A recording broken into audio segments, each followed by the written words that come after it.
Yo, RGL. How's everybody doing tonight? Looks like Violus is missing in action, so hopefully that run will occur at a later time. But for now, we're just going to go straight to Final Fantasy III on the Famicom for this little mini NES RPG block. Later on tonight, there's going to be a much bigger NES block, but we got our own little NES RPG block right now, so it'll be nice to show this one off. I haven't done no glitch jobs in a marathon before. I've done the no wrong warp category, which is Dark Grandpa. Some people might know it as, but this will be the first time for this. It's a little longer, and I guess there's plenty of downtime, so we'll just get started, and we'll talk about what it means to be a glitched job or not as we go. But I'm gonna get started here, and well, we need a power on, so here we go. Let's just name them that. Well, that's their names, I guess. Turbo is allowed, as it is a Japanese exclusive RPG. I've already forgotten what to do. Oh yeah, it's run on everything. This is completely different than my usual turtle cave, and usually I go for like a full manip of the cave, so I'm gonna try to do a little manip there as well. Hopefully we get a 3-pack here, and we'll see what happens here. We're trying to kill off the first onion kid, and this is the turtle cave. Oh, he's not gonna get killed off here. That's fine. Usually I try to full manip this cave completely. We're gonna be winging it a bit here. So hopefully nothing too terrible happens, which definitely could happen. Because this is probably the most volatile part of the run. Oh dear. This is a big pack that I did not want to see. If they kill someone, it's a big problem. Anyways, 4 onion kids in the search of adventure and treasure fall down a hole. And now we're in this... oof, green guy, please don't die. Now we're in this cave. Please don't kill green guy. Please. Okay, green guy lives.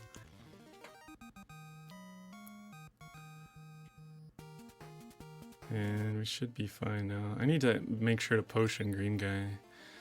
You can skip encounters by using potions, so I'm gonna do that right here. I'm actually gonna target the potion. And we'll also unequip the dead guy. Give his knife to this other kid so he can dual wield knives. And we also used a potion there to skip a battle. Usually I never drink from this pool, but it's a marathon and it's a big time loss if turtle actually kills somebody. Usually I would just full manip like the entire cave. And recently, with the help of Link7777, we figured out how to get the turtle TAS, where you can kind of like do a setup where you just bop turtle for 2040 damage with an underflow. Let's hope for a good south wind roll. Oh no, that's one over minimum. Oh dear.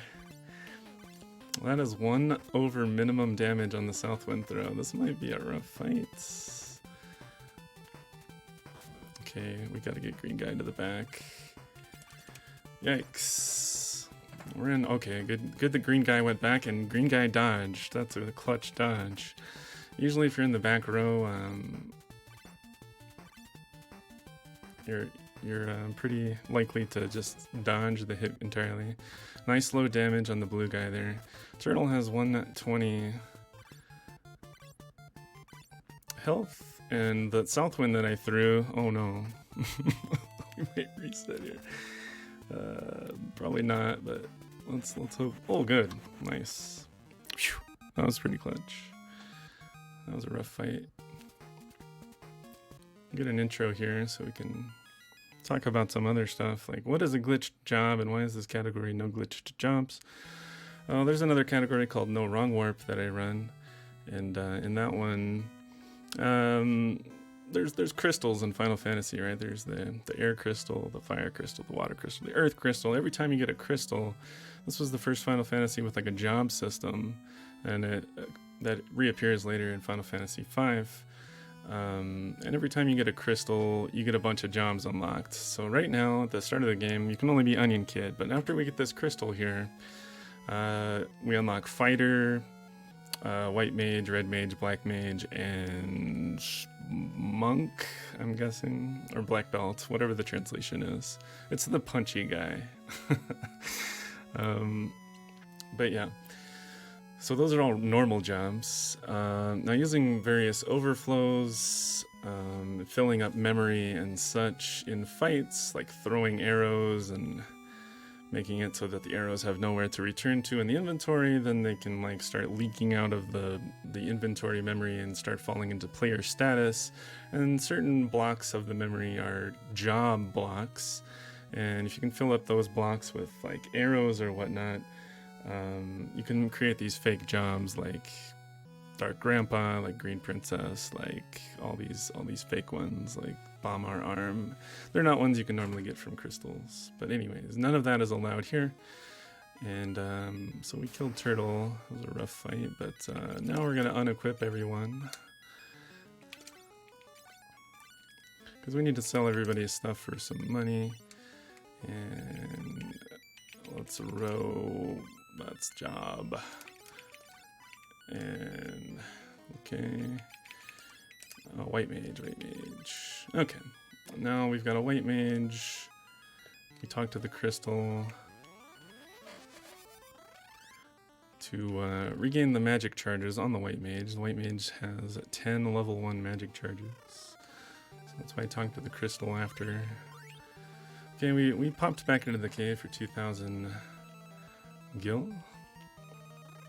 And now we have to go to the first town of here. This is like the starting town. We got the granny skip here, that's good. She can block you. We have to go to the shop in the inn and buy 10 eye drops. Sell an eye drop. And sell everything else other than the helmets. And then buy 90 more eye drops. So we bought 99 eye drops. And we didn't touch our helmets, sold everything else, and now we're going to go to the potion well and get 3 potions. We got a pretty tricky part coming up here. I need to hit a certain frame by hitting two perfect text box closes. Now this isn't double frame perfect or anything, but it's a pretty tight trick, so it's coming up here. But first we set it up by moving the helmets down. These are leather helmets, and move the eye drops down and save. Now here's where the that was no good. Here's where the specific movement comes in. That was a little too early. Okay, we'll try that one. This is pretty precise, but I think it has the misconception of being double frame perfect, and I don't think it is, because I would not hit it as often as I do if it was. I'm looking for a 2-pack here, that's not it. This has been calculated into the estimate. This is hit or miss, like, it is pretty precise. Alright, let's just calm down a little bit here and stop going. I got an itchy trigger finger here today. We're just going way too early every time. There we go, we'll try that one. I'm making it look hard, it's not this hard really. But it's just timing the 2 text boxes closed. One is you enter the town, one is you enter the mine. And you end up with a 2-pack. This might be the right one, or maybe not. We don't know yet. But it has a good chance of being the right one. Alright, there it is. We got it. Phew. That's pretty good. This one's a bit more precise than the Dark Grandpa run, because in this fight we need a double eye drop, And so we're gonna get that here.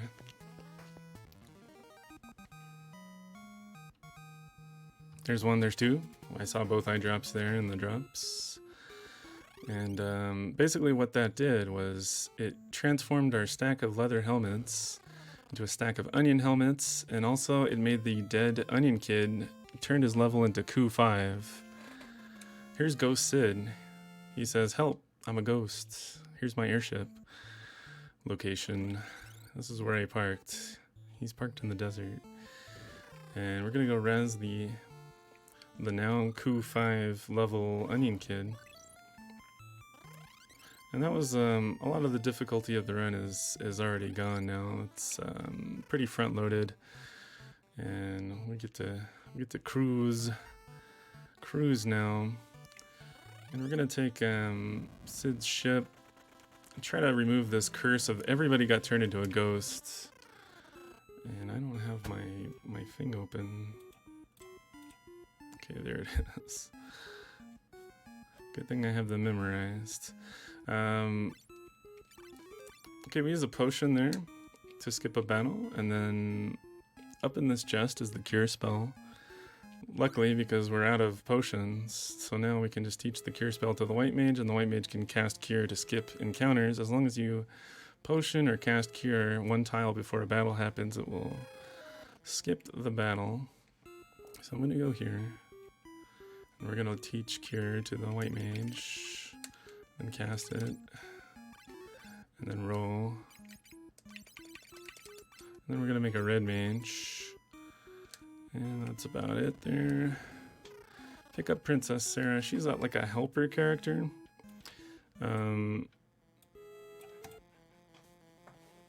She wants to help seal the curse of the ghosts, and she's got a ring to make her immune to it. This ring is powerful. Like, it does everything.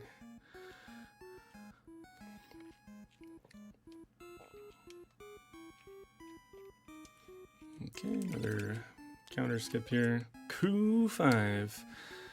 That's right. And we will now see the second boss of the game. I think he's cranky because it's not November. But there's Karnoff, our Lord and Savior Karnoff. He's the one that he's mad that it's not November, so he turned everybody into a ghost. And the strat of this fight is just hold turbo A, and there we go, we won. He's level coup 5, so that's that fight.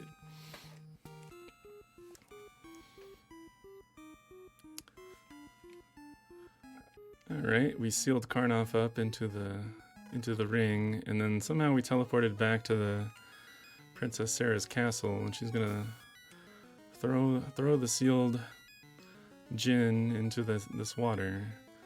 And then, of course, we have to go get our reward from the king, who's gonna be up here. Now, I saved everyone, the whole world. I basically saved the whole world. You saved my daughter. Here, have the royal canoe. So we didn't get a castle or money or the princess or anything. We just got this lame canoe. Kind of feels bad. Alright. Now we can go up here. Now that part's all over, I can kind of like see chat better now. Counter skip, let's go. That's like one of the 2 places we actually use the canoe, is to get the airship back.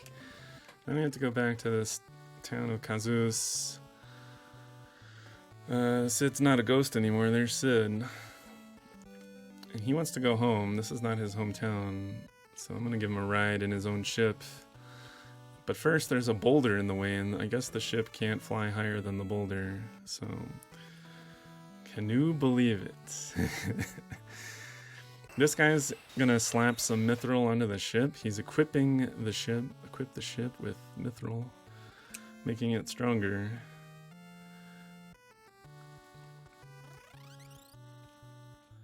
And now we have this disposable ship that can't fly higher than a boulder, but It's strong enough to just trade with the boulder. Bam! That's how you get out of here.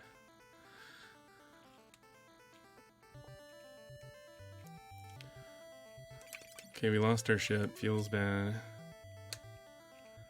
Okay, we have to get rid of Sid here. Otherwise we can't enter the mountain. Because you can only have one helper character at a time, and there's another helper character that we're going to gain in the mountain.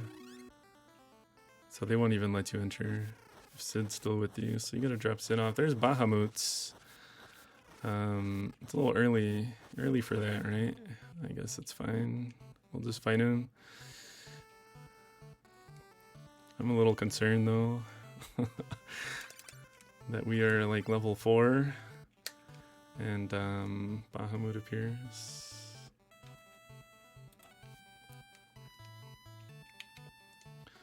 The entire game is you don't have magic yet.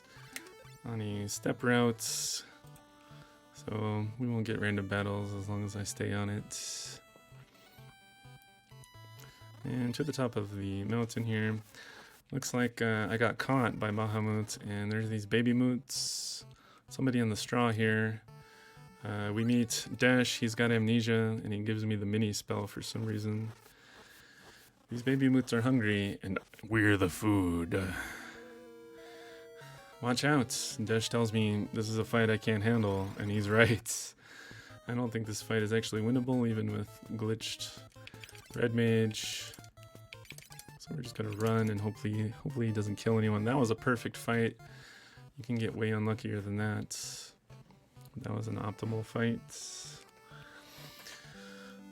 He can kill someone, or, you know, could take a bunch of turns before someone gets the runoff.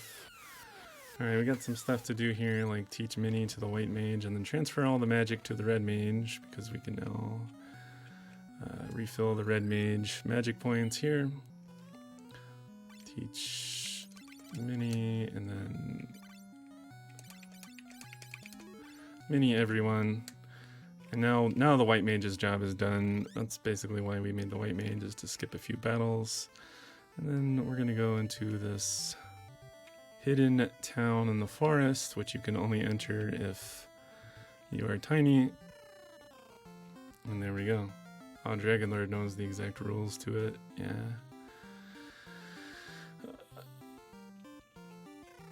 Okay, so a little marathon change here. We're not going to sell all the helmets. Only 3. We're going to hold on to one of them forever. And then we're going to buy 99 potions, 15 antidotes. And then we're going to go over to this magic shop and buy a couple of arrow spells. It's white offensive magic.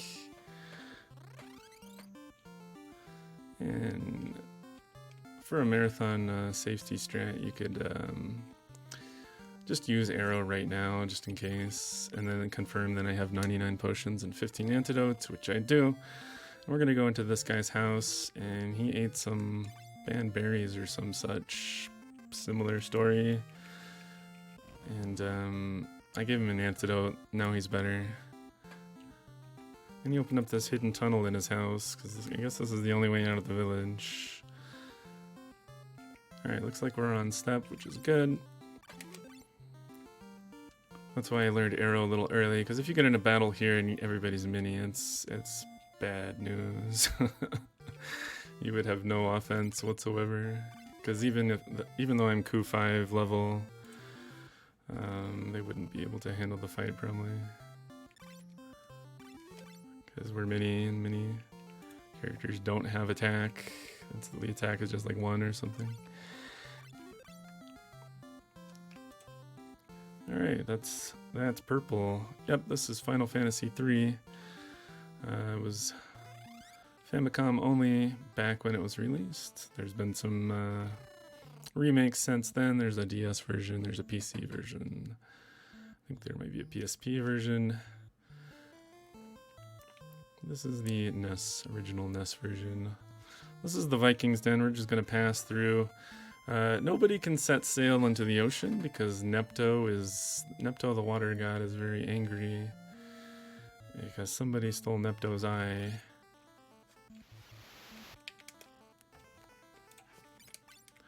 Save there and head on in. We're gonna do the first spicy nacho coming up here. Instead of using a potion or cure spell on this battle here, I'm just gonna tap the water for 1 frame, but we can select buffer it, which I did there to make it more smooth.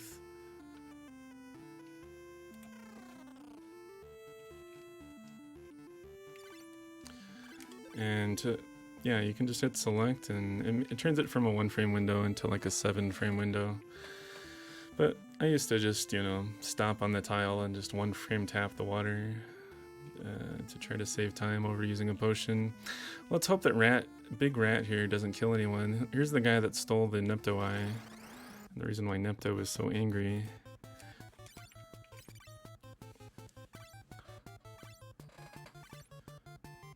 And it looks like a optimal fight here. Arrow takes care of Big Rat, but if the turn order is different, Big Rat can kill someone, which would cost us a minute or 2, a minute and a half. So we got lucky there. Decent luck so far, other than a really sketchy turtle fight. And now we have to just walk out of Nepto's shrine.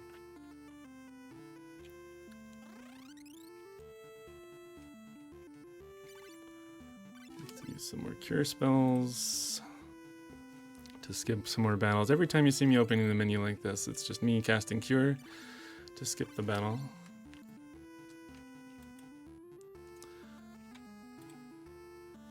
And now that we have the Nepto eye, we can replace it. You can see there's a little eye socket in the statue here.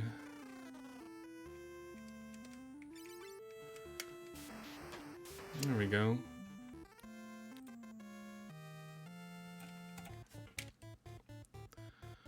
And we're gonna go outside here to the ship. Go here and mini everyone use a cast cure. Now we're gonna do a bunch of overflow stuff. So we move the arrow spell down by the trash can and the potions above that. And then we're just gonna save, hold start, power on, and just hold up, and that'll buffer a fight here. This one's way easier than the one before where we got the double eye drop, because that was inside a cave, which was inside a town, so you had to worry about the text boxes. But there's no text boxes here in the overworld, so we can get a guaranteed RNG here where we get a double potion drop. And that's going to make the toad spell out of that arrow spell that I had.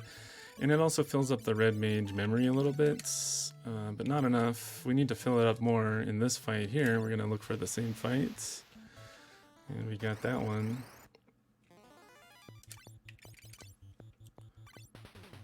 Yeah, this version is quite different than let's say the DS version or the PSP version. Very, very different. Bosses in those get 2 attacks. Here we fill up red mage health block of the memory. And let's just go up here. Wait, is that the right spot? That's not the right spot, is it? Here's the right spot. Here we're gonna make some items. We're not worried about the red mage health anymore. The red mage health is done. But we're gonna make otter heads out of those antidotes that I bought earlier. Otter head is just the exit spell in item form. You can just use the item and it will cast exit for you. No need for magic charges or job or whatever. Just use the item. We made otter heads and we made an earth fang. And little marathon strat here. We're just gonna go back and do one more. Usually in a record attempt, I would not do this 4th fight. And we would just go for a 50-50 potion drop later, which always fails, but this time we're making the loots, which is another key item that we need to wake up Une much later in the game. And so we're just gonna make the loots. Now, And we're done making stuff. And you can see the health of the red mage is already kind of glitched out. It's no glitch jobs, but we can glitch real jobs like red mage. Let's keep that in mind. That is not the correct menu there. Okay.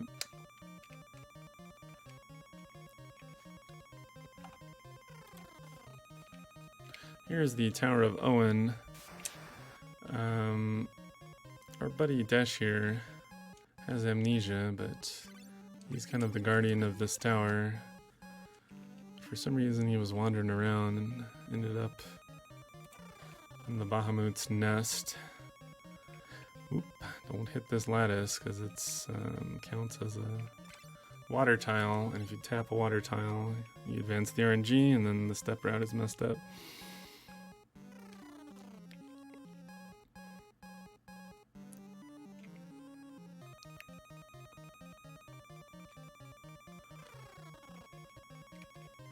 Yeah, there's a furnace at the top of this tower, and it causes the floating continent to float. And without that, the floating continent is just going to get hurled off into space. And it's Desh's job to kind of maintain the furnace and make sure that doesn't happen. So we gotta go take him back up there.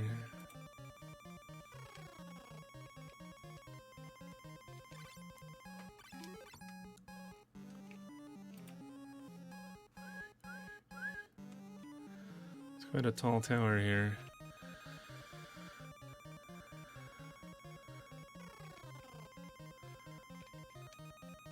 Alright, these toads are doing a good job, I think. But, I think they've been working too hard. We should let them rest later.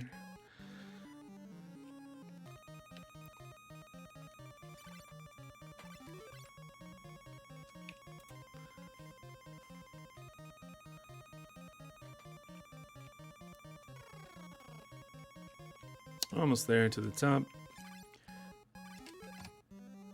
Again, every time I open the menu, it's to cast Cure, to skip a random battle. One more battle here. And it might be a misconception that you have to memorize all these. That's not really true. I'm just using notes, like photo viewer notes. Alright, Toads, you've done a good job, but I think you guys deserve a rest. So here you go. This was the story of a red mage carrying around 3 dead toads in his pockets. That wasn't a very lucky roll there. You can one round this. There's Medusa. Medusa down. Here's the furnace. And suddenly his amnesia is conveniently cured. Here we go. Oh, I remembered I was the guardian of this furnace. I have to go fix it. It's kind of broke. So he just jumps in. It's sad music. Here's sad music. It's sad music, here's sad music, it's sad music, here's sad music. Here's sad music, someone probably died. Nah, nobody, I don't think people actually die in Final Fantasy, do they? I think that's a myth. Alright, we need to do some expert sailing here and not waste any steps on the way to Dwarf Cave.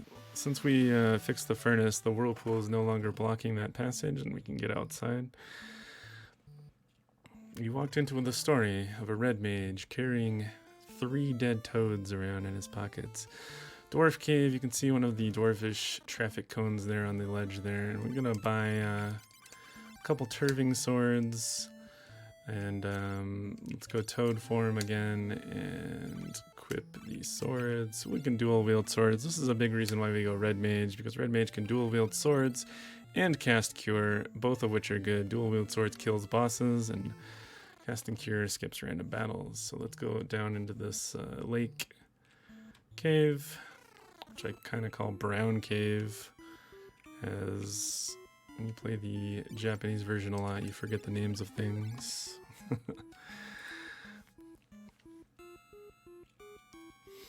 But yeah, the game is pretty broken in the sense that you can do a lot of things with overflows, and like you get 99 potions into your inventory, and then you get a potion drop from a battle, and then you can make some good stuff happen, like changing stacks of items or filling up status of the characters and whatnot, creating fake jobs, which is not allowed in this category, but in some of the other categories you can.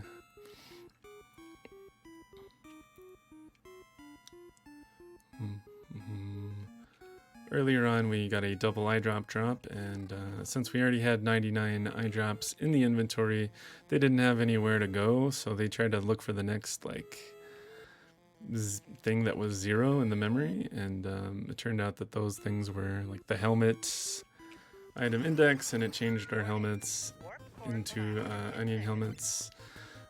Let me see if I can turn that off here. I do not have alerts. I deleted it, so I don't know why it's still on. Sorry about that. That should not be running in this scene. Where are we going here? We're going back in. I'm usually really good about that, guys. Sorry. Suddenly an underscore is following us, and we're gonna go replace the traffic cone. That was Guzco, by the way. We killed Guzco and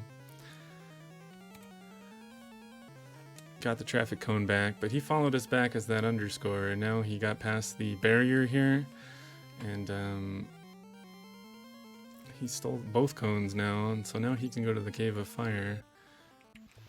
Good thing we didn't mess up the steps there. I'm gonna save and go over here. And enter the, I like to call this the Spicy Salsa Cave. I hope you guys brought tortilla chips, because there's going to be a waterfall of salsa later. But this route was blocked unless you have both dwarvish traffic cones, which are kind of like ice-based items, I guess. Ice horn, I think it's called.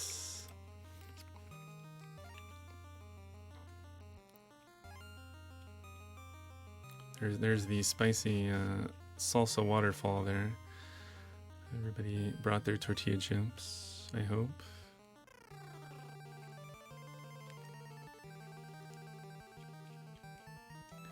And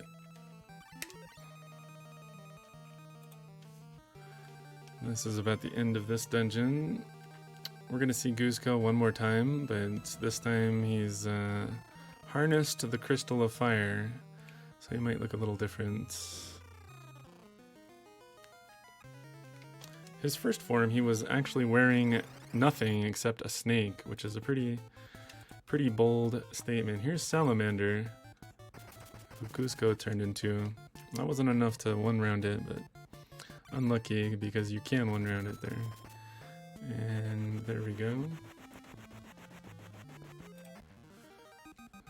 And here's where you normally get the Crystal of Fire, but I'm just gonna skip it and leave.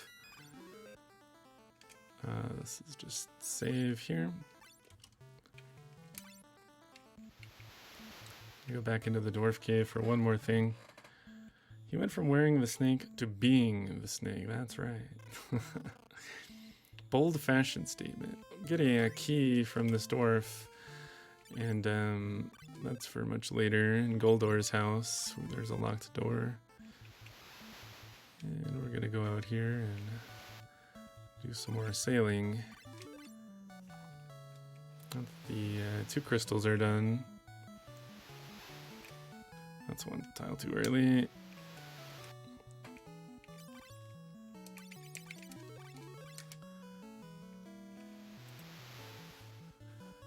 And we're gonna park the ship around here, because that's where the dungeon spits us out later. Gonna go to Heinz Castle, which is a moving, it's a walking tree. Heinz Moving Castle. I also like to call this guy Heinz Ketchup. But you enter this town, something's going on in this town, and they just throw me in jail, but I can just walk out this mouse hole, because I'm tiny. And you saw a king and his people in that jail. And that's all the doing of Hein, which is who's kind of controlling this tree, and I think he dug the tunnels out and such, and is now imprisoning all these people and forcing them into labor. So we have to go stop that guy.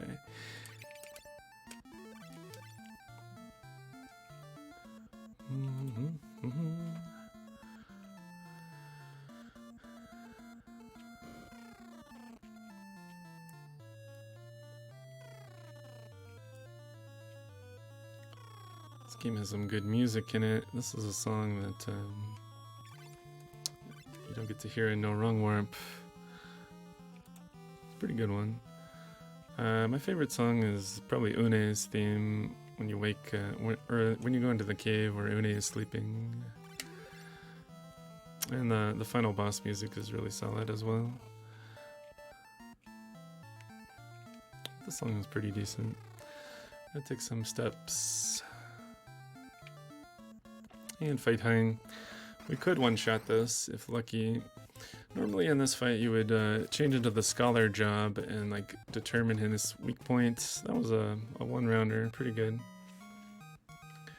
But yeah, you would bring a scholar and determine his weak points, and then use magic depending on what it tells you the weak point is. But that's it for that. Now the tree is gonna go walk back to the forest. And magically the jail cell opened and these guys are free now. I don't know how that happened,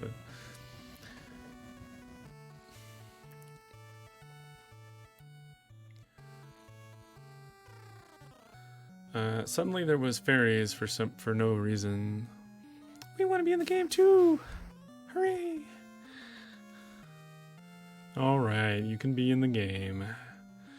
They really don't have anything to do with anything. They're just fairies for no reason. Alright, we're gonna go up here. Still on step, so that's good. Here's the castle of the king and all those people that were in the jail that I just freed. So let's go see what's up there. And this king is gonna give me a reward for saving everyone. It's the time gear. So we're gonna otter head out. And take the time gear back to Sid's town. Go find Sid.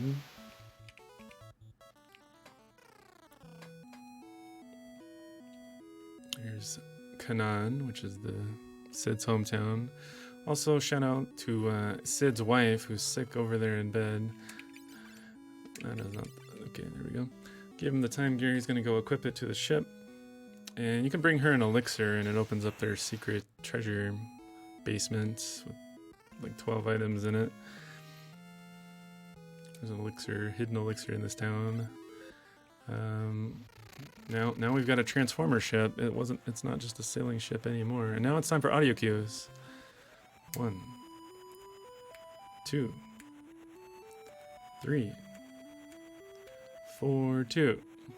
A little more. Okay. That takes us to the wrecked ship. We're back on the main world now. That was a good landing.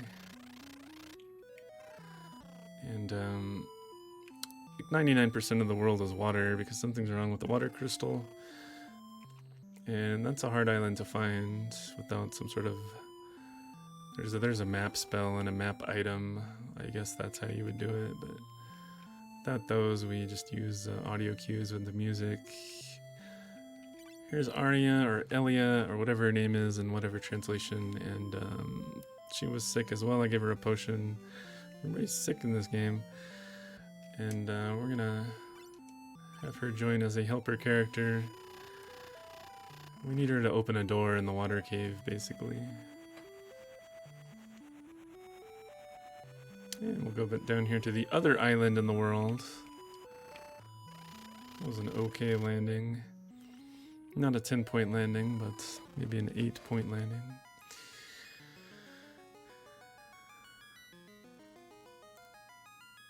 '30th anniversary, wow. Alright, here's a little chunk of the water crystal that fell off. So we need to go repair the water crystal. So let's go do that. That was the water shrine, this is the water cave. And there's more step routing and spicy nachos to come.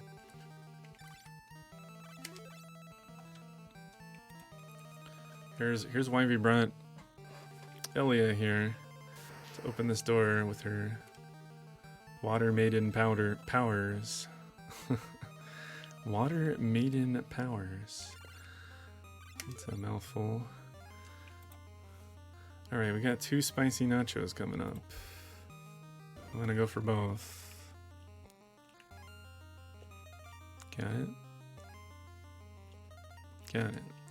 So you can't really see what's happening there, but I'm tapping into the water for 1 frame, but I'm buffering it with the select button, so it's more like a 7-frame window instead of a 1-frame window on each one. It saves 4.5 seconds every time you are able to route a battle next to water or a similar water tile. There's other tiles that act like water in the game.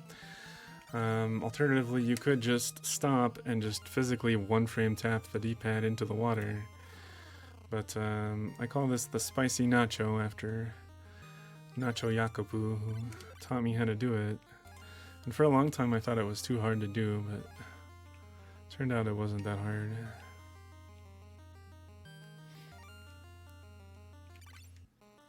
It's easier than just 1-frame tapping the water by hand.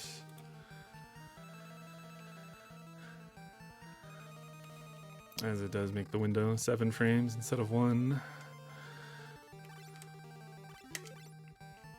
Hey, Falstaff. But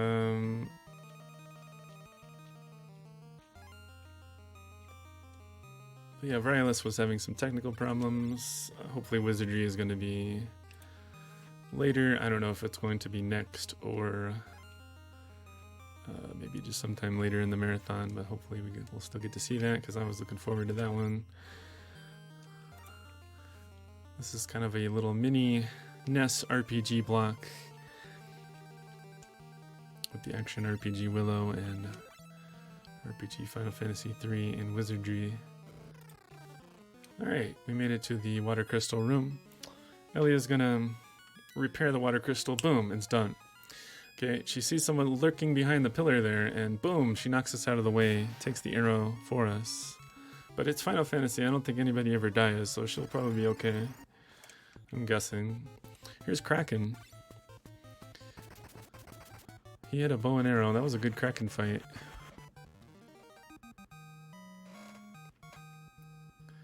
And, hey, thanks for the luck, Dr. Ox.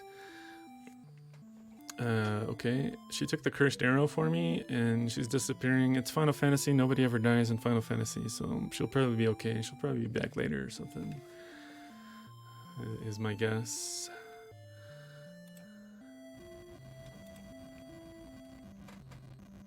And repairing the water crystal returns the world back to normal, which is what's happening right here. So after this happens, somehow I get knocked out for like 3 days. And during that time, somebody chained our ship up for some reason. People are jerks. Like if you go out and try to ride the ship, there's actually like a physical chain on it, and it doesn't let you leave. We were sleeping for 3 days, and this girl wakes us up, I guess. And I guess we use an otter head here. This is a pretty marginal time save. We're back into the town, right where we were. And we gotta go get that chain off our ship, so the way to do that, Goldor did it. He's in his mansion, and to get to Goldor's house, there's a bottomless swamp. We need levitating shoes to get across it, to get to his house, to get our key, to open the ship. So this old man here with the eyebrows is telling us how to get the levitating shoes. Also, there was 4 grandpas right there. They were eavesdropping. They were like, hee hee, not if we get it first. They want the levitating shoes before we do. And they think they're the light warriors. They're the self-proclaimed light warriors. We will soon see that he might get into trouble here in this dungeon. This is sewers, and it's a pretty short dungeon. But we need to go get the levitating shoes so that we can get to Goldor's house. Otherwise, there's no way to get there.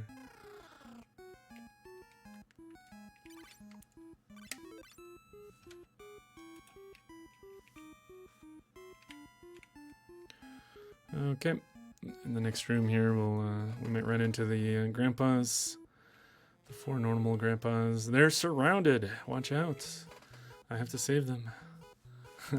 I don't know what those sprites are that's surrounding them, but I guess it's goblins. Those don't really look like goblin sprites to me. That's an optimal fight right there, by the way. The fight can either go like this, or all 8 goblins can attack. And then you get to go, which is a terrible time loss, or any combination of anything in between. Oh, please don't block me. They can actually wander. Did I just lose steps there? I think I just lost steps. Let's just 1 frame tap that. Okay, we're 2 steps behind now. Because I tried to dodge, I just instinctively tried to dodge the grandpa. There might be a fight here at the end, actually. Yeah. This is fine. Unlike the other category where you're Dark Grandpa, this Red Mage is very strong and beefy, so we're just going to lose some time here. We'll get a save soon enough. Uh-oh. Please tell me that this is not happening. My photo viewer says that some of the pictures are corrupted. Why? Well, I hope I remember where all the fights are. Yikes. Okay. Didn't want that fight, but don't dodge the grandpas. Here's Sewer Witch. She's crazy. She's got the levitating shoes. I'm gonna ask for them, but then she's gonna try to murder us. But then the regular grandpas warned us to dodge, so we did. And then because they recognized them as fake shoes with a bomb inside, and so they're like, "Hey, give us the real shoes." So she did. She's wearing shades in the sewer, by the way. And now they're happy they saved us. So they're gonna spin around. Alright, this is a big problem if my pictures are wrong. Okay, there's that fight's fine. Now we're 1 step behind. Well, the good news is, even if we take battles, as long as I remember where most of them are, it's fine. Oh man, we're gonna get way off here. Alright. There's a save point where we can just reset the step routes eventually, so it's not too terrible.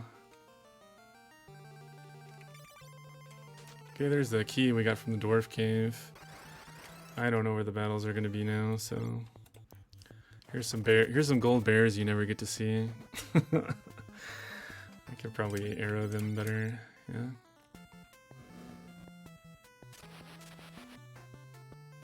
There we go. Good thing is the red mage is strong. So we're losing a bunch of time here on these fights, but it's fine.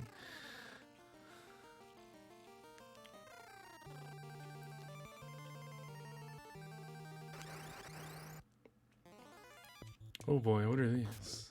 We get to see some more enemies we never get to see. Uh-oh. What the heck is that? You better be able to get out of this. Uh-oh. Please get out of this. Nah, this never happens. When did we last save? That's the real question. Oh dear.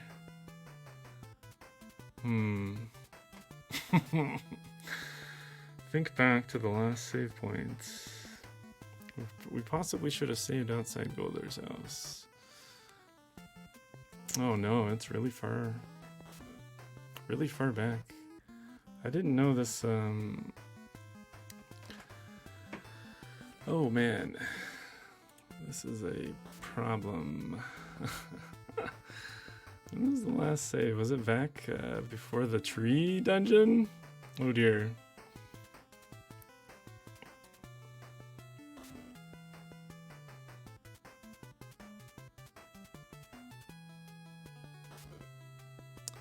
Well, if this never, I don't know that he can get out of this.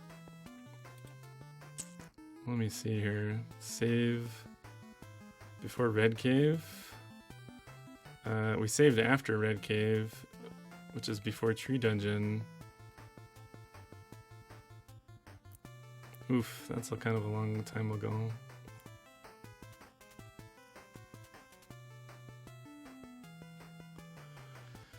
Well,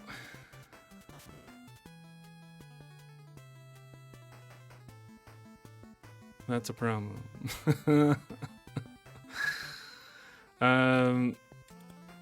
To stay on marathon schedule, what are we gonna do here?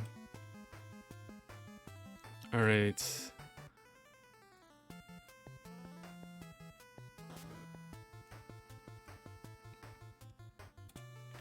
Okay, with some magic, we're going to pretend that didn't happen. Pretend that didn't happen, and we're gonna go back to the start of Gold House. Okay. Okay, I just waved my fingers and then that happened. Sorry about that. I didn't actually know that there was any danger here at all.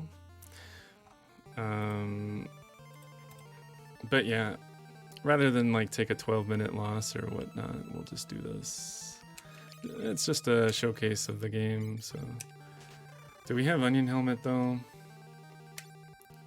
Oof, if we don't have Onion Helmets, that's another big problem. Here, let me see if I have anything better.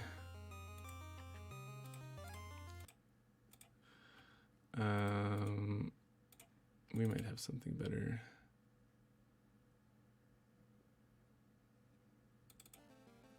Okay, we'll go back a bit farther than that. Because I think I still need my helmets to prevent the... Okay, yeah, we'll just go back to here.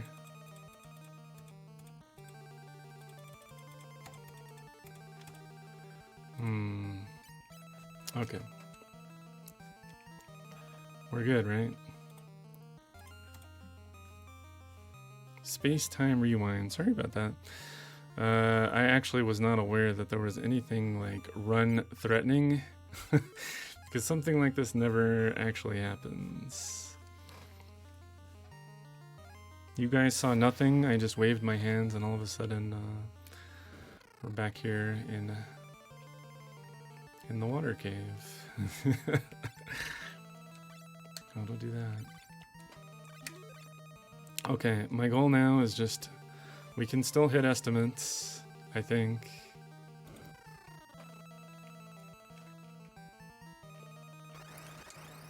Okay, select button didn't work.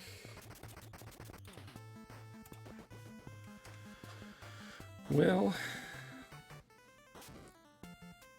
That was unfortunate. It was all because this all happened because I tried to dodge the grandpas. Just hold right and don't move.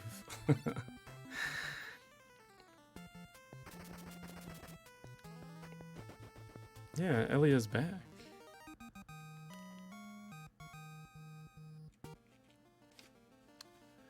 Let's see here.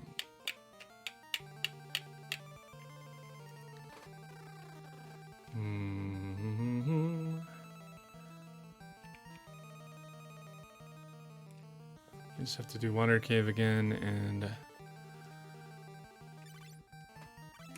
sewers again, and that's about it.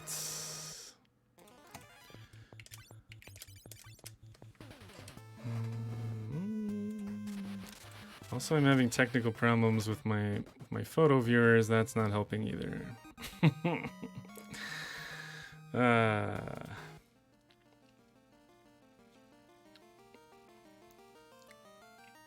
We're just gonna take the other fight here. Oh, I think it's fixed now. No, we're one behind. I just need to take the fight.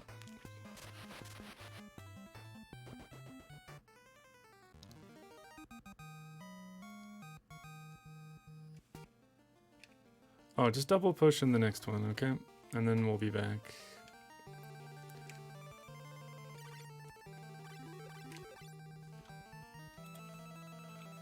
I'm making this run look way harder than it actually is. It's really, I promise that this is a marathon safe route. It's actually marathon safe. It requires a bit of timing to get the double line drop, and then other than that, you just have to follow your notes.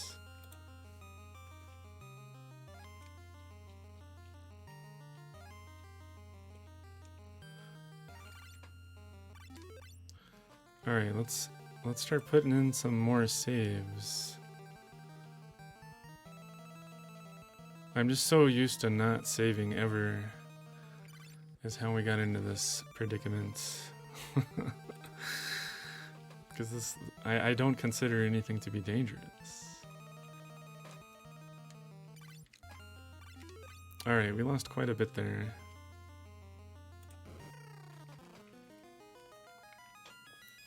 Now we need a clean rest of the run, and then maybe we can still hit, I don't know, hit estimate at least. Kraken's back. Kraken round 2. Good fight. Maybe the grandpas were the light warriors after all.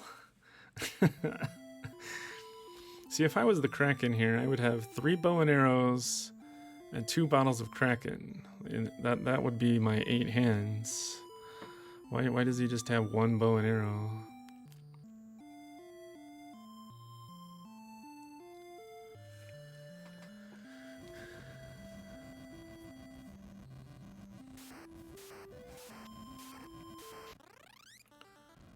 The good news is now we get more Final Fantasy III.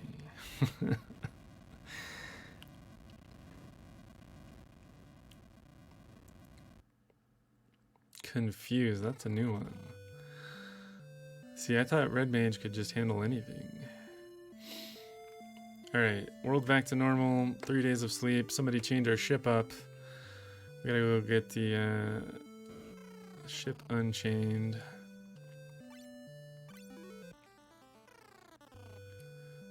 So we gotta go to Goldor's house, which means we need the levitating shoes, and this old man with the huge eyebrows knows where the shoes are. Grandpas are gonna eavesdrop. And say, we're gonna get there first.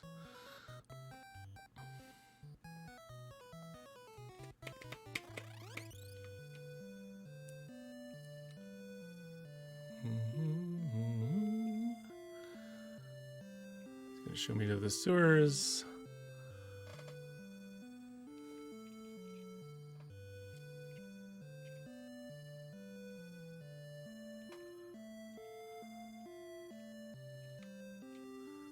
And then we'll be about... Wow, I kind of went back farther than I wanted to. Well, I don't think we can hit estimate now. Oh well. At least we still get to showcase the game. I hope everybody's having a good retro-thon so far. We're not gonna get as good as a fight as last time, I bet, on these goblins. Last time we had the optimal fights.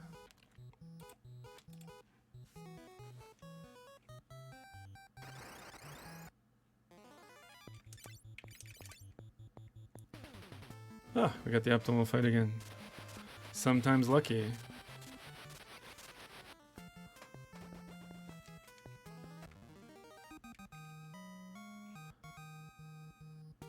Even got the double potion drop.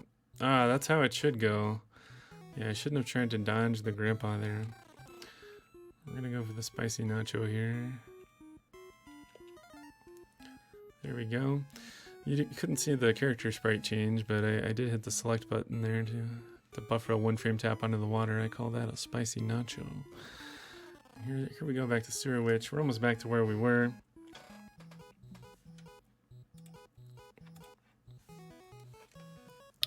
This was a hefty time loss. She tried to blow us up with the fake exploding shoes, but the grandpas warned us. They were like, watch out, those aren't the real shoes. And then they say, hey, give us the real shoes.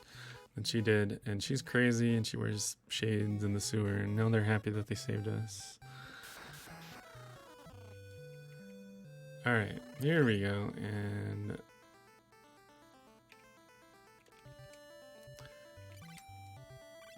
back on step here.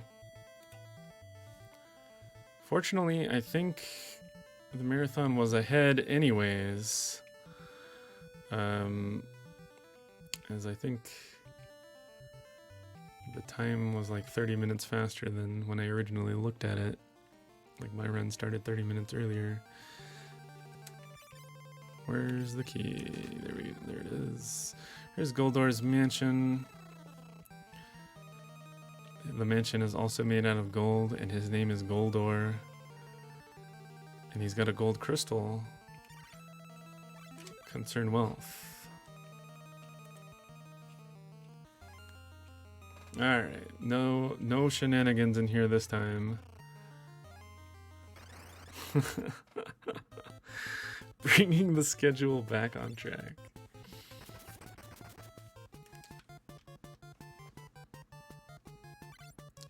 Here's the Goldor fights. All right, it was a slight 13-minute loss there. Yeah. If I can't have this gold crystal, no one can. Yeah. I'm taking it with me as I die. It's like, okay, man, nobody wanted your gold crystal anyways. Okay, there's the key to unchain our ship. So we're gonna auto head out and go to the Chocobo Forests. That was a lucky Chocobo there. Look at him wag that tail feather.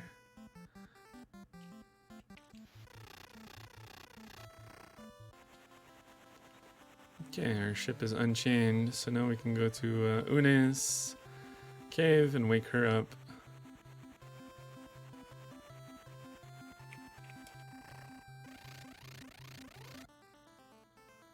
And let's go do that. The best music in the game, but I'm going to skip it because now that I'm behind. I got to hear a few notes of it because I didn't know where my loot was. Une is guarding the dream world or some such, and there's her parrot, and the parrot is going crazy. Like, when is she going to wake up? When is she going to wake up? When is she going to wake up?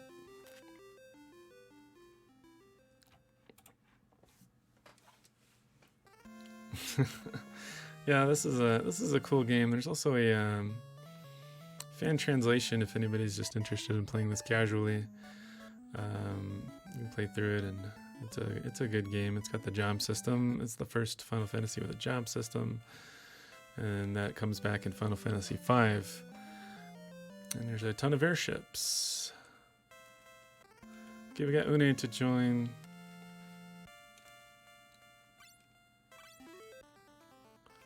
And she's just a helper character again. So we're gonna go up back to our transformer ship, transform into the airship.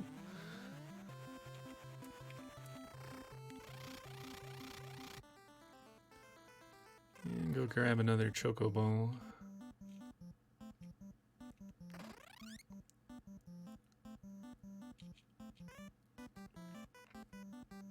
And we're gonna save outside the cave here.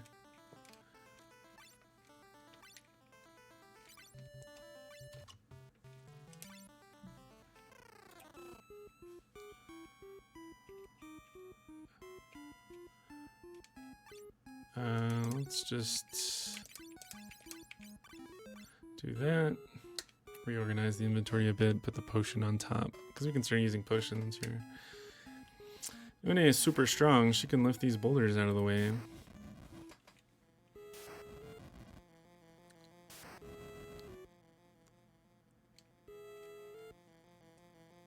And this is ancient cave. Or ancient ruins, something like that. No boss in here, but we will get yet another ship at the end.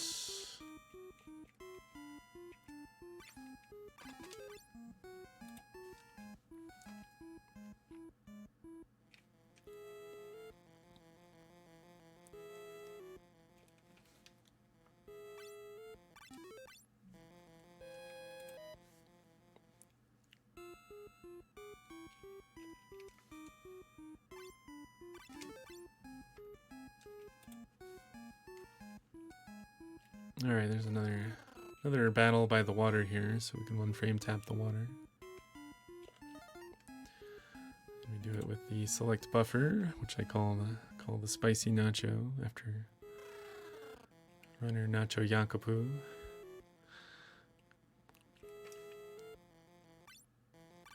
I don't think I'm gonna take this one here because I've missed this one and the battle here is really bad. Everything in this part here, or maybe that battle is splitting enemies, which are a real pain. I don't really have a way to deal with splitting enemies, other than just one-shot them one at a time.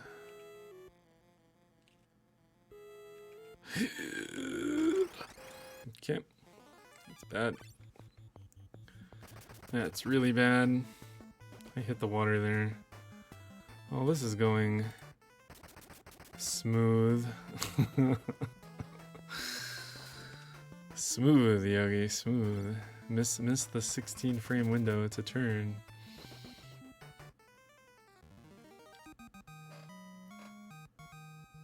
Well, now we will eventually get back on step after a long time. I wonder how many frames I tapped it there.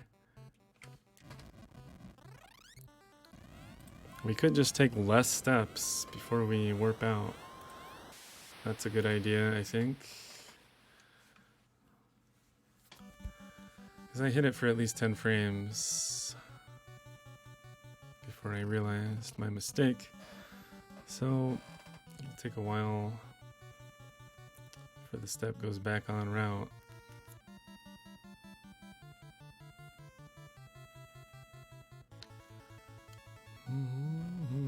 Tour of the ship. I'm gonna just go.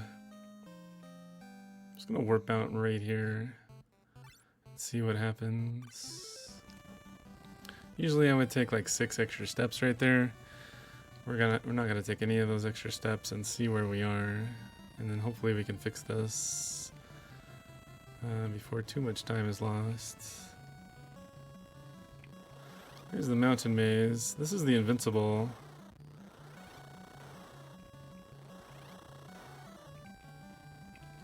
Nope.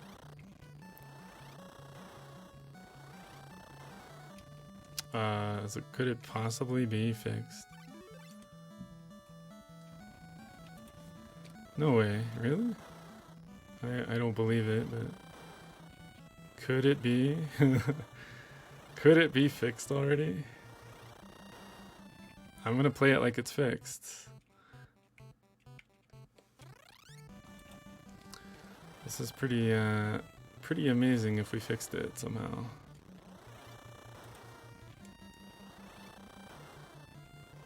Because there are battles here. Okay, we're gonna move potion back.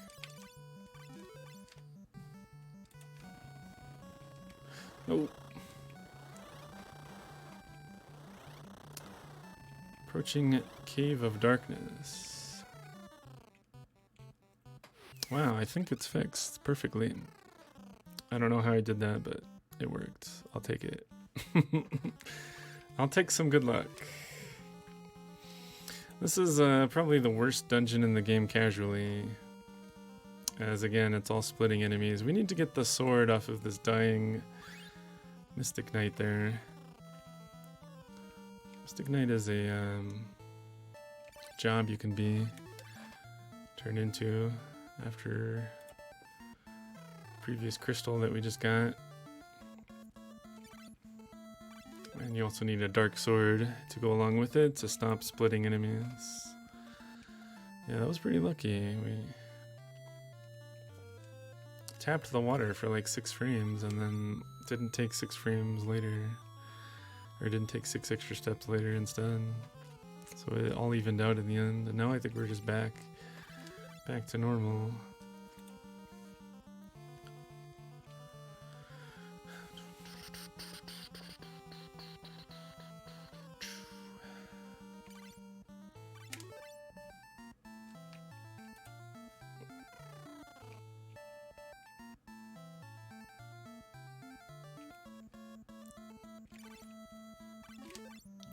Smooth.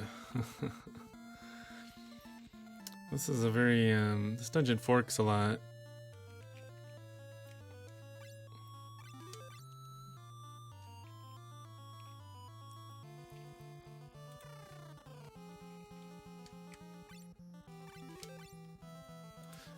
Like here, there's like 4 different ways to go.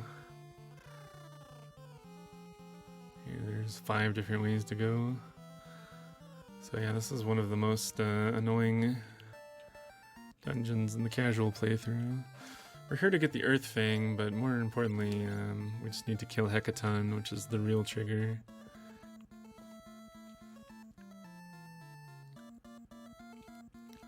Pick up another dark sword there in that chest. Uh-oh. My pictures are glitching out, but I know where this one is. Why does this happen? And why would it happen right now when it hasn't happened in any practice runs? Fortunately, I do know where a lot of them are just by memory, but I do like to have it here.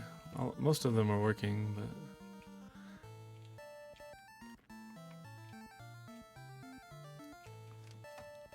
I've done enough runs where I remember where most of the potions are. Sometimes the program that shows me the spots malfunctions. And of course that would be happening right now. Let's see, there's one here.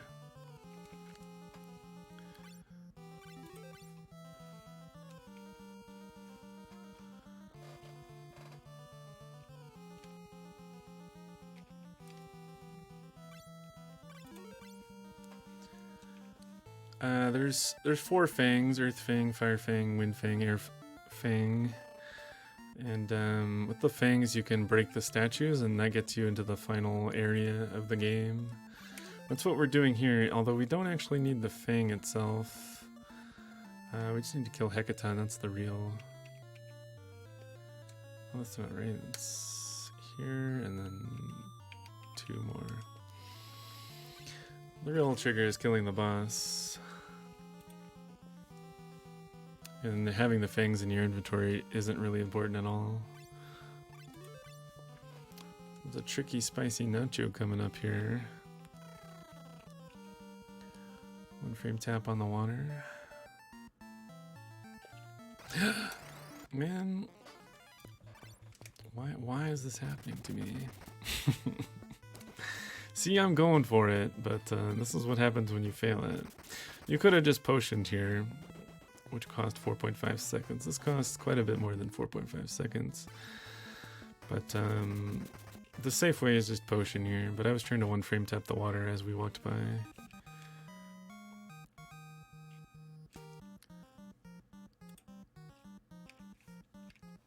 Didn't get it. Feels bad. Do not remember the inventory sorts, right? So do that. Double potion since we missed the last one.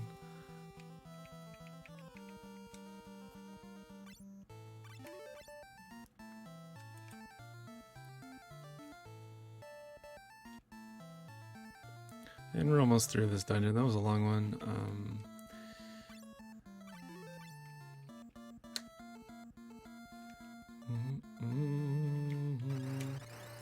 Here we go, Hecaton fight. Notice that he only has one leg, and they didn't want to draw the back leg. In my splits I have... the split is just one leg.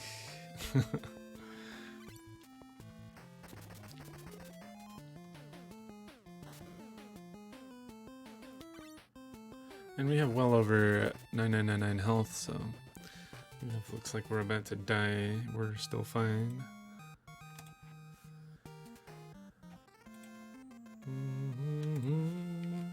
Let her head out. And 4 extra steps in the ship.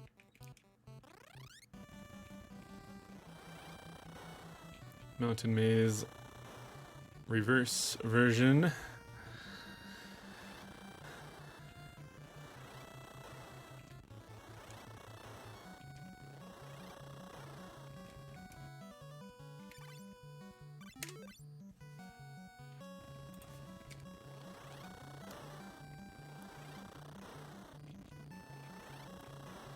We're gonna go here and go buy 99 high potions.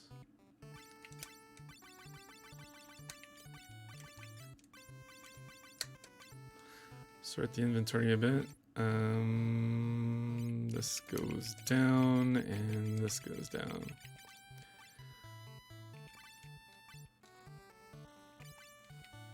And we gotta head out. So there we were setting it up for coming up here. We need to make onion swords.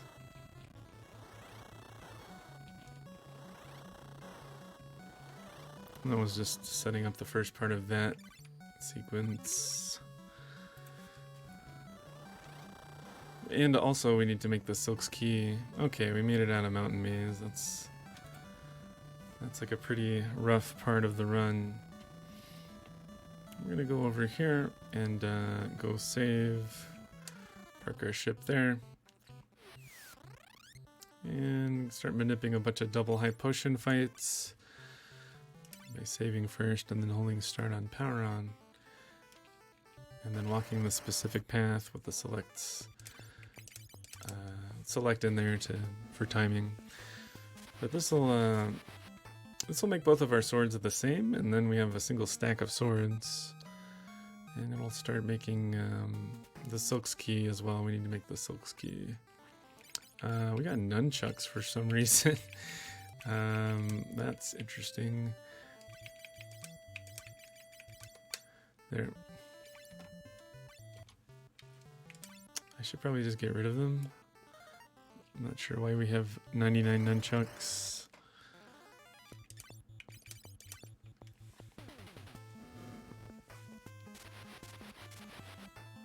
I hope I still have my onion helmet, because that could be a big problem if we don't.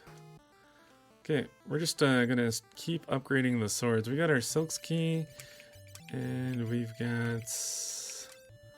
I'm gonna get rid of these nunchucks because they're kind of in the way a lot.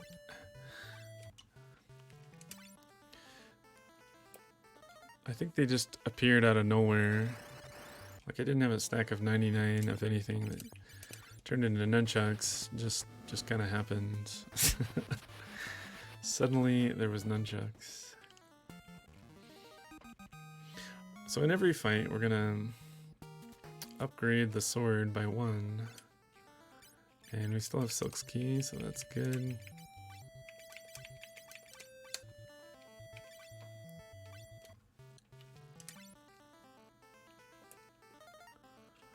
And eventually we'll have the strongest sword. We started at those dark swords that we looted. One of the swords we got off of the dying guy, and the other one we got from a chest.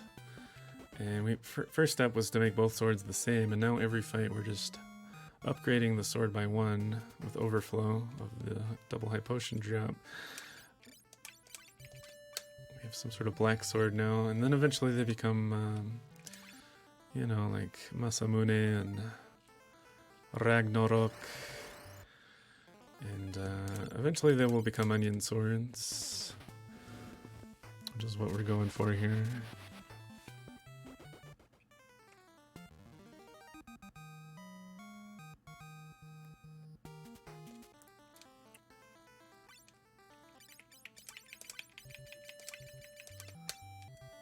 That was square sword, so this will be the last one of this grind, and then we're off to the final dungeon.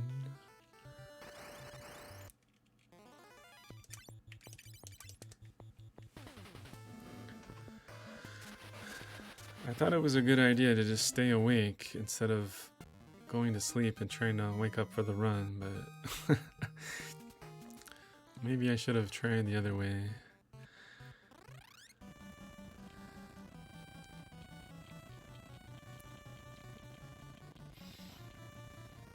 Alright, we killed Hecaton, so that was the trigger to break all these statues. You don't actually need the fangs in your inventory. And in fact, we took one of the fangs and already transformed it into the Silk's Key, which we need later for the Silk's Tower. We need to break all these statues because you can't fly by them.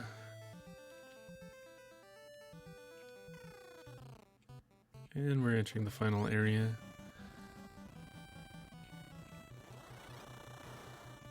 Let's go on foot here.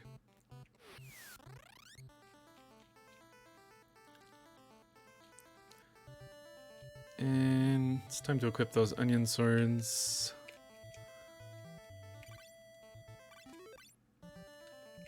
First we need to unequip the Turving swords and change jobs to Onion Kid. And equip onion swords. Dual wield onion swords. Headed towards the ancient labyrinth here. It's kind of the outer ring before you get to the Silk Star. If you go straight in that door, I think the Earth Crystal is in there. I'm getting rid of this because it's throwing me off there. Okay.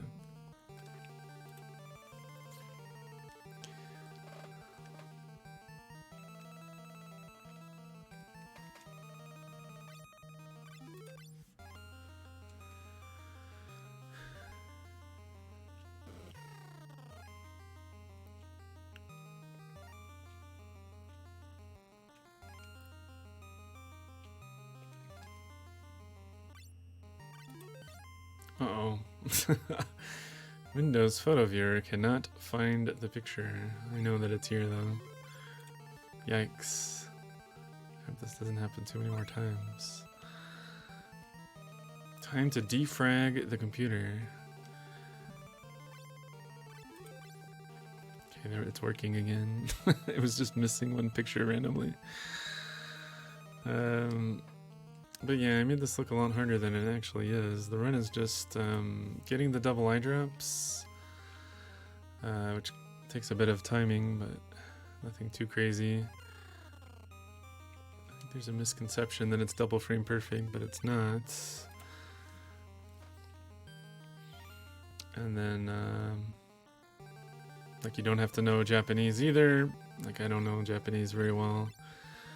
You have to recognize some shapes, I suppose, and you don't have to memorize the potion spots either because you're just looking at notes, which I should really make in a non-Windows Photo Viewer kind of format so that this doesn't happen again.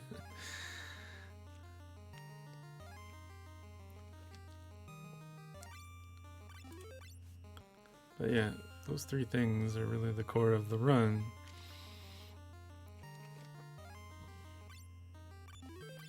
Bunch of different categories. There's a category where you just rung warp to the end of the game, and that one's about 6 minutes long. There's a no rung warp one where you can make glitched jobs, and that one's about 40-ish minutes. And there's also a glitchless. And then there's the PSP run and the PC run and the DS run.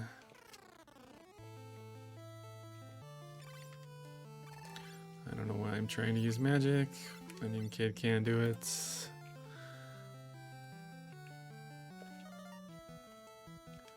Alright, here we are, Silk's Tower. A little behind. Or are we? Maybe we're fine. I don't think we're fine. There's another spicy nacho to save 4.5 seconds. There's Silk's Key, which we crafted earlier as we were making the onion swords. We just made it out of a fang that I had. Why do I think that I can use magic here?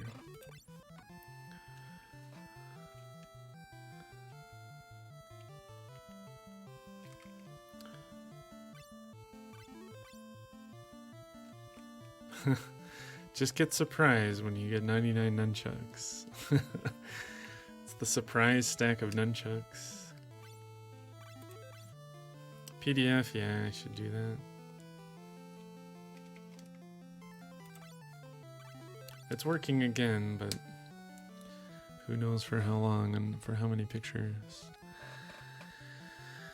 I do like the Windows photo viewer though, because you can simply just click the button and it shows you the next picture.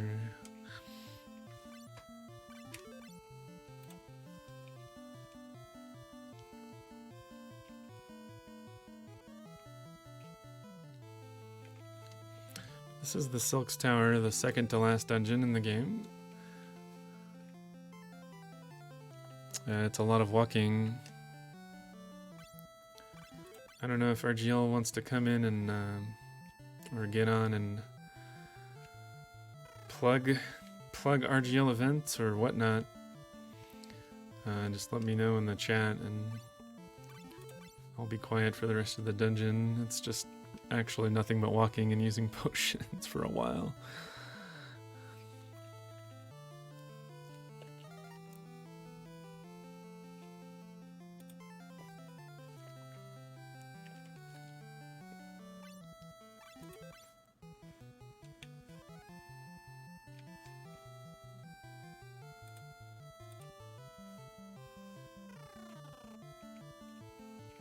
Or if not, that's fine.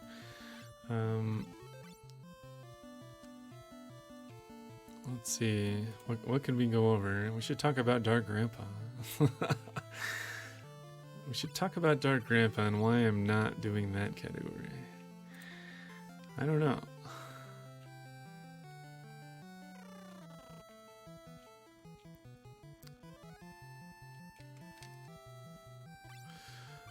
Like 99% of the time this photo viewer thing works, and just like it's just my computer only. I would recommend just using a photo viewer for most people, but my computer is less than optimal.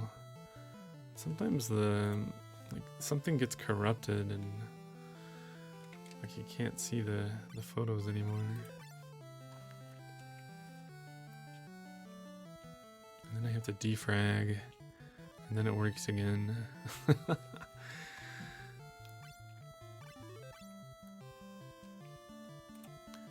This is the story of an onion kid with 3 dead toads in his pockets.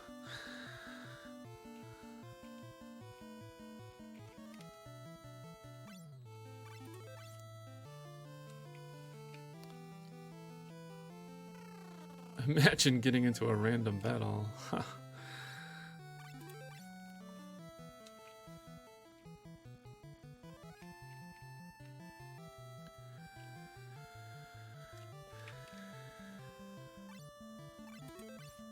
One potion addiction. We're gonna double potion this next one, so that we're not on an odd number of steps, so that we can hit the water more easily. Coming up in the next room.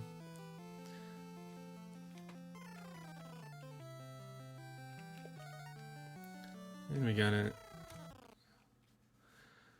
Alright, little cutscene here. We met our doppelganger. And 5 dark dragons are guarding this room. They're not going to let me pass. But Dorgan, who we actually haven't met yet, is suddenly here. And he's going to teleport around the world using powers similar to Goku. So he just picked up Princess Sarah. He's going to go pick up Sid. There's 5 good-hearted people in the world, and that's all. No one else. Looks like Desh was okay after all. He was just taking a little nap in the furnace. He's okay. So we're gonna grab him. And I don't know who this prince is, but in the ending he wears his crown at a 45-degree angle, so I don't like him already. So, but we grabbed him, and number 5 is a regular grandpa. This is a battle of good versus evil, because if it was a physical battle, 4 of these people would lose. Desh might win versus 1, but clearly it's a battle of good versus evil, and you need the good-hearted people of the world. All right, since they're gonna hold off the dark dragons there, I can go in and go fight the Lord of the Silk's Tower, Zande. This guy dunks you if you come here too early. He's just like, come back later. You're 20 levels too soon. But we got the dual wield onion swords and the Ku 5 onion kid, so there we go. Easy fight.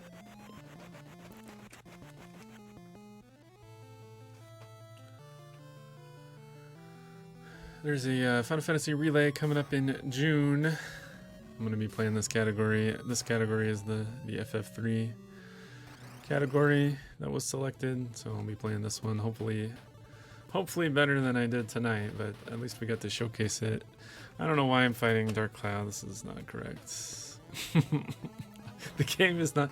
It's because we're at 131, and I think the run is over already. It should be over already. Let's just take an extra turn there and use the dark matter on myself, because you can't win that fight. You just can't hit Dark Cloud there at all. She's too strong. It's sad music, here's sad music. It's sad music, here's sad music. So the key to get through that fight fast is use the dark scent on yourself, which is like a death spell in an item form. Dorgan and Une come back, give me the remaining of their life energy, bring me back to life. This was red t-shirt day at the ballpark. If you wear a red t-shirt, you can get a free hot dog.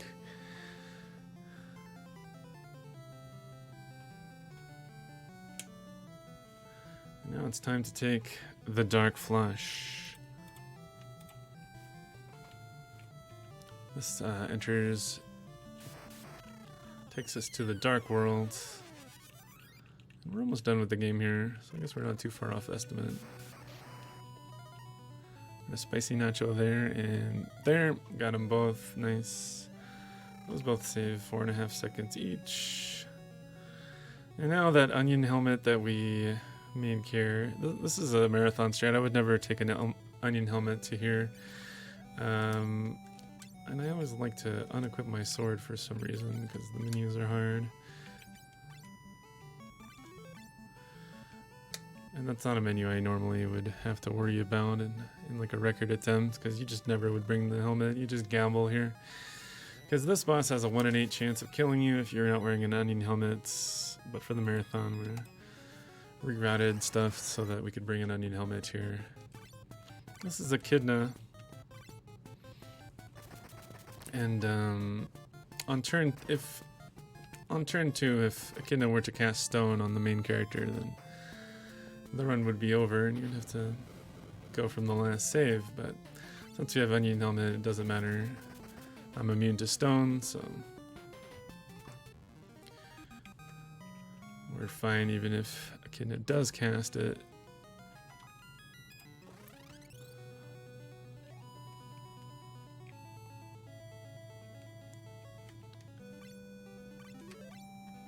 I like how our inventory is nice and clean now. It's just high potions, and a couple of turving swords, and that's it.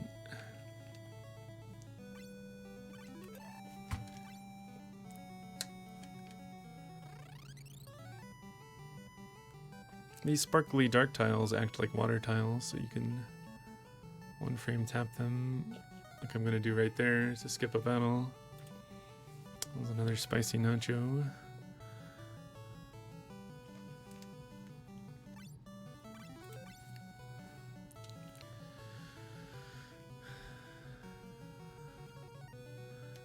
What else can we talk about? Let's talk about people involved in the game. The people that have contributed the most are probably the Tassers and maybe Duckfist, like Pirohiko and Duckfist, kind of in the olden days, contributed a lot. Nacho Yakupu for the spicy nacho strat, and then myself in the modern day, I've come up with a lot of new strats, more for the other category, for the no rung warp, but some stuff here too, like Sheeptown Skip. With the help of Link, we got Turtle Tass RTA, which kills Turtle faster than you normally would be able to by hitting the turtle fight on a particular frame.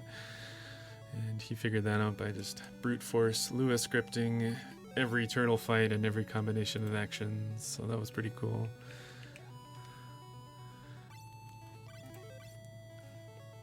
Alright, let's do this.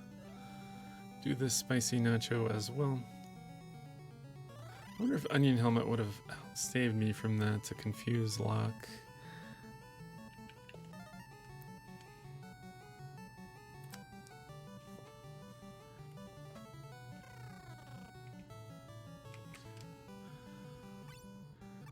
Yeah, it's a pretty underran game. Probably just because, you know, it's in Japanese and never actually came out in the US originally. There are some remakes nowadays, but I'm guessing it's just because it never came out here and people don't have the nostalgia for it. But not that hard of a run. My notes and screenshots are always available to people that ask. I don't have them posted anywhere because they're not very pretty. There was Twin D. That guy hits like a truck full of trucks, and Chuck Norris is the driver of the truck.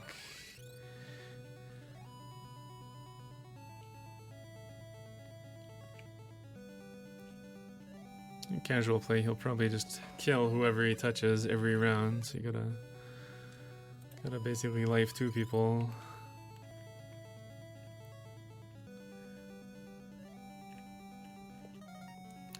There we go, another spicy nacho. I think that was the last spicy nacho of the run. We're just joining in a spicy nacho as a one frame tap on a water tile, and those dark sparkly tiles act as water tiles. And instead of one frame tap, you can select buffer it.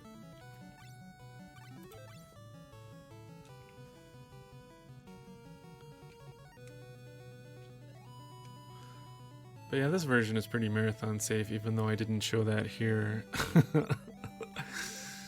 that was an unfortunate accident that I didn't know was possible. It's hard to know every random battle in the game because you never see any of them, right? Like if things go well, you just never see the battles, so you don't know what all the random encounters do.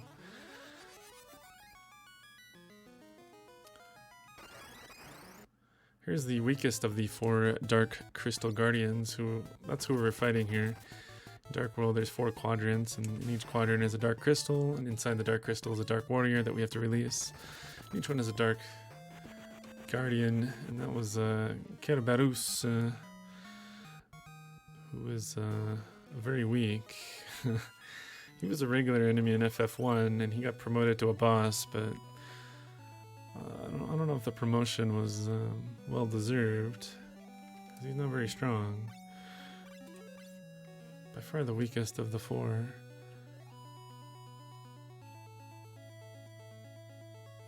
That's all of them. We've got all the Dark Warriors now. Even though we didn't have to interact with the crystals, they got released nonetheless. And we kind of need the power of the Light Warriors and the Dark Warriors because Dark Cloud is too strong.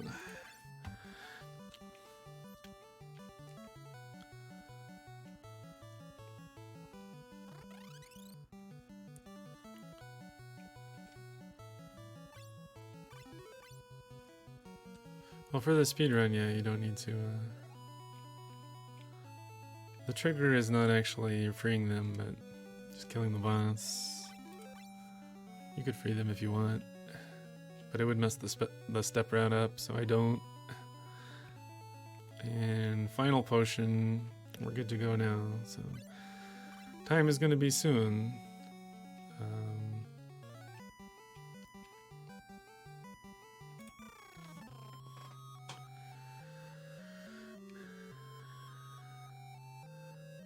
I don't know what the plan is, or if Raylis is up next, or maybe Lassie is up next.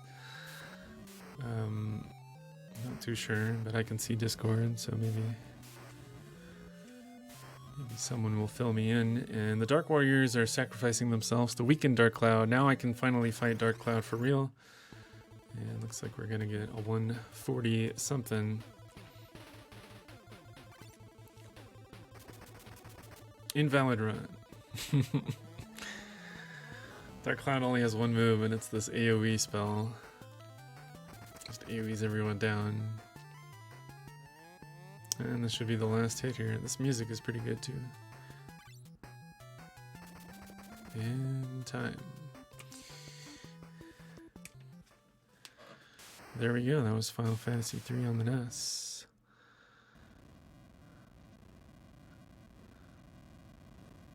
There's quite the ending here, but we're kind of over, so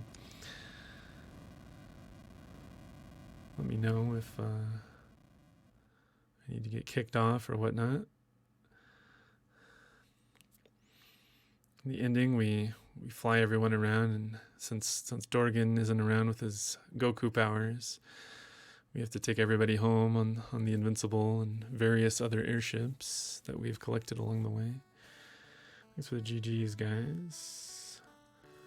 Glad to show this off. The run was a little rough around the edges, but you know, things happen in marathons. This is probably the slowest run of any run I've done in any recent days.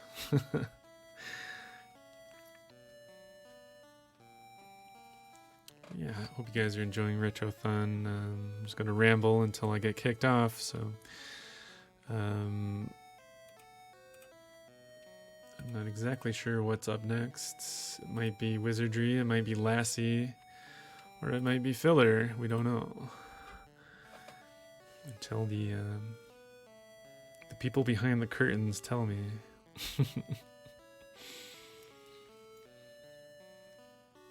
Self-promote. Cooler with the self-promote. We've been playing a lot of this lately. We've been playing a bunch of Metroid Iceless. Oh, later on tonight there's a NES block with a whole bunch of NES games, and I'll be back for some Toki and some Defender of the Crown. And then a day or two later there's going to be a meme race block. We're going to race Bokosuka Wars, which is a terrible idea, by the way, and Takeshi's Challenge, which is a better idea.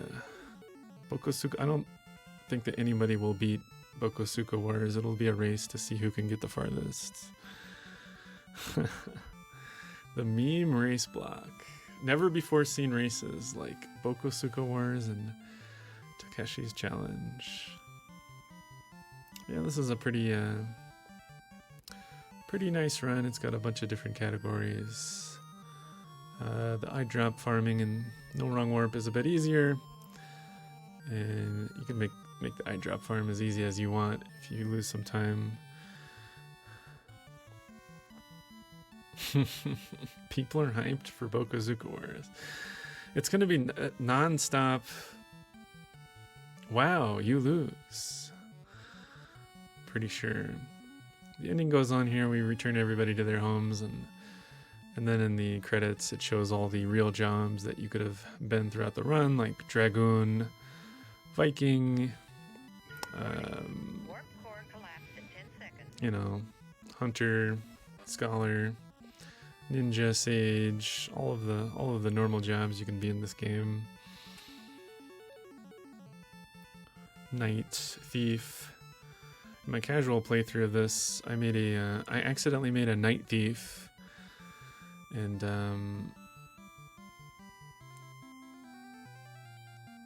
he had the escape spell, but I didn't have to unequip the gear to change his job. It just kind of accidentally happened with potion overflow, which was unintentional, but it just happened in my casual playthrough, and I made a Night Thief who had the escape ability, but with the gear of a knight, so it was really good. No Dark Grandpa Kong.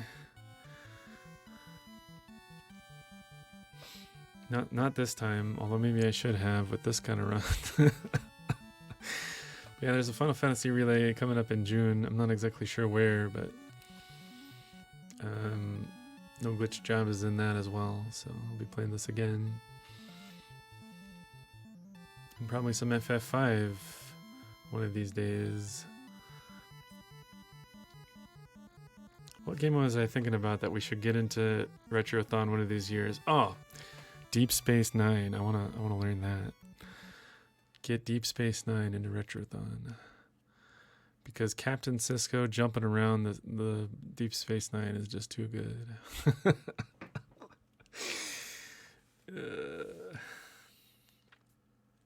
I want to learn that run just for Retrothon.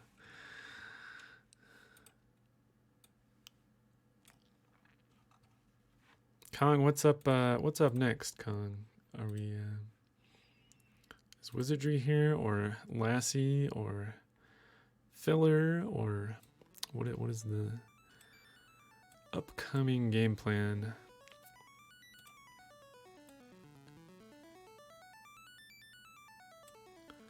Here comes some snare drum.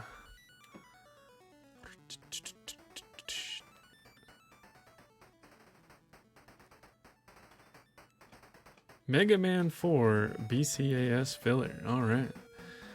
Sounds good.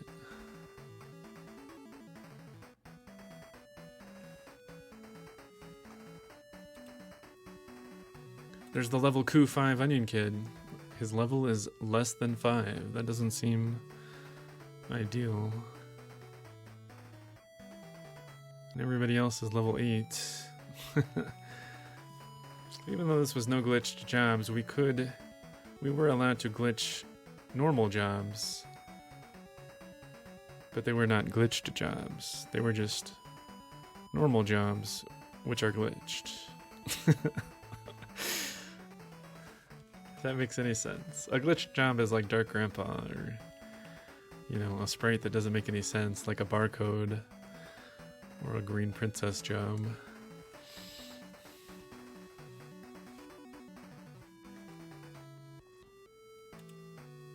I guess they're not kicking me off yet, but just let me know when to hit the stop button. I can see everything in Discord and in the chat as well. Yeah, I'm ready, Kong.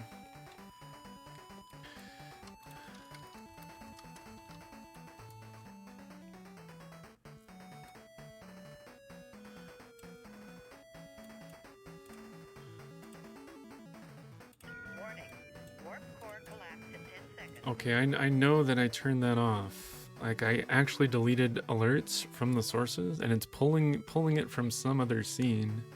We got the warp core collapse going. Okay. Alright, we're out for now. We got some Mega Man 4 BCAS coming up, so stay tuned for that, and I hope you guys enjoyed. I was glad to be able to showcase this. And we'll catch you later on in the Nest block. So see you guys then.